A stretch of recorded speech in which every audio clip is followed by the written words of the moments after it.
on the fire and was engaged in the act of eating it. So if you think Prince Andrew's bad, you got nothing on that guy. After the Act of Union, most of the aristocracy started to follow the money down to London, and it created here in Edinburgh a void into which steps a new aristocracy. The aristocracy of the mind. The great thinkers are here. The Scottish Enlightenment is now upon us. Up there onto Salisbury Crags walks a man called James Hutton, known today as the father of geology. He studies igneous and sedimentary rock. He comes down and makes an amazing announcement. The Earth is 1 million years old. He's 13 million years wrong. But he isn't that bad. You see, the church, who taught everyone everything, they said the Earth was 6,006 years old. The Neptunists, the early geologists that came out of the German Enlightenment, it was rubbish, it wasn't as good as our one. They said that planet Earth was created around about 4000 BC, give or take. But what they knew for an absolute fact was that planet Earth was created on Friday the 23rd of October at 2:30 in the afternoon. I'm not joking. Hutton laughed at them. He went on to revise his first statement. He said, Earth is many, many millions of years old, and finally, that planet Earth has no discernible beginning and no appreciable end. Geology as a science begins on Salisbury Crags. Now here on the right, we get a great look over there at the palace and also the abbey, but start to look closer into the road. If you look down at this little stone hut with the caged iron windows, that is where we keep Prince Andrew. Okay, not yet. Perhaps it should be. Now look how far that is from the palace. I mean, from the palace gate, out the main gates and over there, it's nearly 100 yards. And you might be surprised, therefore, that for 400 years or more, we've called it Mary, Queen of Scots' bathhouse. Can you imagine old Mary leaving the palace in her nightie, tiptoeing out through the main gates across the lawn to go and have a bath? No, nor can we. But we're not going to change our story now. Now, I can tell you that Mary, Queen of Scots, had 2 official baths a year, which is still one more than her English cousin, Queen Elizabeth I. That was still one more than everybody else. The official bath was had in champagne and goat's milk. And if that sounds weird, please remember, she grew up in France. But that's not what I think it is. I think it's a steam bath. I think it's a Turkish bathhouse. All the rage amongst the aristocracy in the 1500s. Constantinople, Istanbul now, was the trading hub between the east and the west. People would go over there, offload their ships, start loading more, take a few days wandering around. Leith, just down there, was the main port of Edinburgh. People would come and say, oh, I tried out this thing, it's pretty good. Now you look back to that building. Double layer, caged iron windows. To create steam, you need a fire. You're not going to put it in the palace, you're going to burn the palace down. You're not going to put it 10 foot outside, you're still going to stray spark and burn it down. I think they moved it out there so they could light the fire. The lower layer of caged iron windows lets out the smoke. The upper layer, that's where you get in via a staircase. Little windows, no peeping toms, that's there to let out the steam. That's what I think it is. But it doesn't matter. Because here in Edinburgh, now the stories I tell are the stories of Edinburgh. These are the stories that have been passed down century after century, generation after generation. Some of them are sometimes a little bit apocryphal, and that's the way we do our history here in Edinburgh. You don't have to come here and be too factual if you know the stories of Edinburgh, and so that's what I think it is, but no one would listen to me anyway. Look left, I told you it's a lot bigger, didn't I, when we went up higher? Salisbury Crags, just down there with a little mound at halfway, you can see the ruins of St Anthony's Chapel. Arthur's Seat is the high point, the blowhole for the volcano. It used to be 3 times the height of that several million years ago. I learned that in Dynamic Earth. The Crag Lion, the bit out there to the right that juts out, known to us locally as Quickie Divorce Central. Every year a husband will take his wife up there and go, look at that dear, oof, kick her off the top.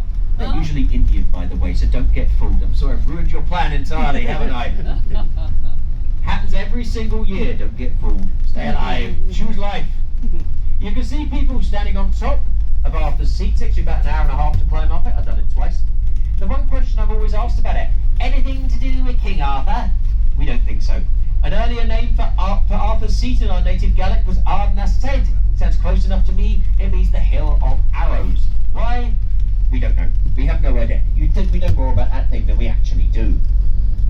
Now as we're coming along here, look from the Crag Lion all the way across. I should say there is a stop if anyone does want to get off here. Please wave your hand or ding your bell.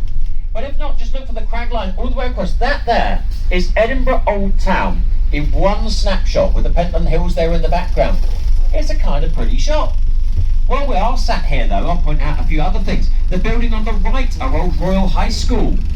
And this was the 18th oldest school in the UK, scene of a famous riot in 1595. The headmaster, Horatio Rollock, what a great name, had cancelled summer holiday. It was only a week anyway. The boys rioted, and a 13-year-old boy shot the chief constable dead right between the eyes. He got away with it as well. His dad was rich. Let's talk about this graveyard down here on the left. I'm always talking about graveyards, aren't I? The important grave down there is a man called Adam Smith, the father of economics, the man who wrote The Wealth of Nations. This is the book that started ideas of global commerce and industry and things like that. He's a very important man, but that's a bit of a dull story, and I don't do that. So let's tell you a fun story instead of a struggling author, Charles Dickens, who came to that graveyard late summer 1843 to pay his respects to the grave of Adam Smith. He was struggling because he'd had the Pickwick Papers, then Oliver Twist, fame and fortune, but by this point in his career, he's up to Nicholas Nickleby, Barnaby Rudge. They're in the halfpenny store and no one was buying them. By late summer 1843, Charles Dickens was nearly bankrupt. He was out of money, and even worse, he was out of ideas. He was here in Edinburgh trying to promote some books, and he was going home the next day. He said to his wife, "Before I leave, I want to pay my respects at the grave of Adam Smith. It's getting late, it's getting dark. Where is he?" He's looking at, oh, there he is. Whoop! He tripped over someone's grave in the dark. Whose grave had he tripped over? The name of that grave, Ebenezer Scroggie, a mealman. That's a corn dealer. That's not what he read in the dark. He reads Ebenezer Scrooge, a mean man. How mean is this guy? They had to put it on his gravestone. A Christmas Carol was born. It had eclipsed Adam Smith's, and by 1890, some rotten swine went and stole his gravestone. Nice of a minute. Man on the right there, the Duke of Wellington. Picture of the Battle of Waterloo. He's pointing down Waterloo Place. I won that battle, don't you know? The Balmoral Hotel here on the left. J.K. Rowling famously wrote the Deathly Hallows 1 and 2. Big, thick books, by the way. Up here at a cost of £3,500 a night for the top suite. The big clock on top, you can see it from anywhere on Princes Street. Always famously runs 3 minutes fast. Let's say you don't miss your train from this place. Waverley. Comes up nicely on cue, doesn't it? Now, Waverley here is the only station in the world named after a book, or more properly, a series of books, 26 books, by the man up there in front of us on the Gothic rocket, Sir Walter Scott. Walter Scott was a lawyer. He didn't want people to know he was also a novelist. It sounded like something a woman might do. Certainly not something an expected lawyer will do. So he uses a pen name, Waverley. Why? What does it mean? Well, the Waverley Pen Company of Edinburgh was right here. They did the best, most expensive pen in the world.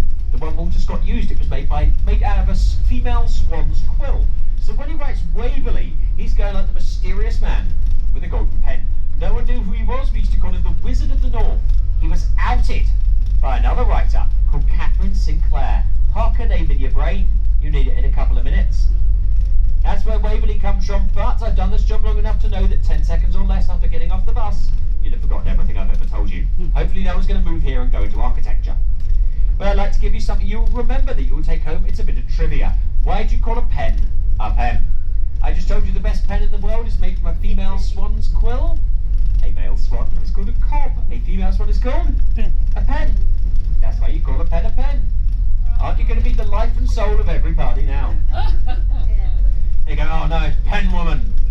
Told me 3 times last week. She's got nothing else going on in her life. She's probably lives with like 15 cats. You know? Now, we have looked up to the Death Star up there on the volcano. Now let us look down into Princes Street Gardens. If you take a walk down there, lovely walkways, statues, monuments, the gardens are very pretty as well. But it wasn't always pretty. And it wasn't always called Princes Street Gardens. It had another name. We called it the Nor Loch, the North Lake, an artificial loch created by damming up an underground river, the Tummel Burn, and up came the water as a northern defence for the castle. But it didn't stay that way for very long. Now you folks remember the 55,000 people in the old town throwing their peas and poos out the window with the buckets? It hit the floor, and when it rained it all came here, the lowest point in the city. People added to it. They said, I don't want to throw the bucket out the window, I keep hitting that bloke next door, he's getting annoyed. We'll just bring it down here to the Nor Loch, we'll just sling it in there. Other people say, oh, look at all this rotten food, we'll sling it in the Nor Loch. Oh no, the dog's dead, we'll sling him in the Nor Loch. I don't like my mother-in-law. Sling her in the Nor Loch. In fact, over 1,000 bodies were found under this thing when they drained it. Over the course of several hundred years, this became the world's biggest open-air sewer, and it absolutely stank. In 1590, however, King James VI, I told you about those tourists trying to kill themselves, didn't I? King James VI found a novel and interesting use for the Norloch. He believed he'd been a victim of witchcraft. He writes a book, Demonology. He tells the people anything bad happens to you, it ain't bad luck. It's witches. You point those witches out, we'll put them on trial. If you're accused of witchcraft, you're brought to the Norloch. Your thumbs are tied to your big toes, you're thrown in the sewage. If you drown in 55,000 other people's primeval liquid poo, enjoy lunch, folks. The good news is you're innocent. We know you're dead, but your soul is sane, because that's the main thing, I'm sure you'd agree. Quite a few people did survive the Norloch, only to be taken out to the castle and burnt at the stake as a witch. We're supposed to be building a monument. Say sorry to all those women. I'm sure when it's up, they'll all be very appreciative. Now then, I make no excuse, no defence and no apology for the fact that in the old town of Edinburgh, we only do two stories very well. Death and poo. That's it, it's death and poo. That's an old city for you. But look at us now. This is the new town. We realised what was wrong with Edinburgh. We drained that Norloch. We got rid of the slums. We built the new town. Another UNESCO World Heritage Site. Another modern wonder of the world's first housing development. And we said, look, get out of the old town. Look at it here. Look how wide the street is compared to those narrow cobbled lanes. You've got light, space, air. You can move. You can breathe. Infection and mortality rates went down. Living standards, life expectancy go up. Education goes up. Literacy goes up. We become the city of culture. We become the city of enlightenment. Guess what? They've all got toilets. No one's throwing a poo out the window at you anymore. I should add, I suppose, that we've never actually repealed the Nastiness Act, so legally after 11 o'clock at night, as long as you shout the words Cardi Lou first, you can still legally throw a poo out the window. Please don't. Of course, unlike the United States, which has a written constitution, United Kingdom, we're a much older country. We have a fluidic constitution based on a system of case law. And we have all these laws that if it becomes outmoded, it gets challenged. And if we say, yes, the law's silly, it's old, we change the law, we keep ourselves current and up to date. But sometimes, these laws, no one ever falls foul of them. And so we never change the law. Whole books are written about these laws, however stupid they sound, which are still laws to this day. Let me tell you my favourite one. So,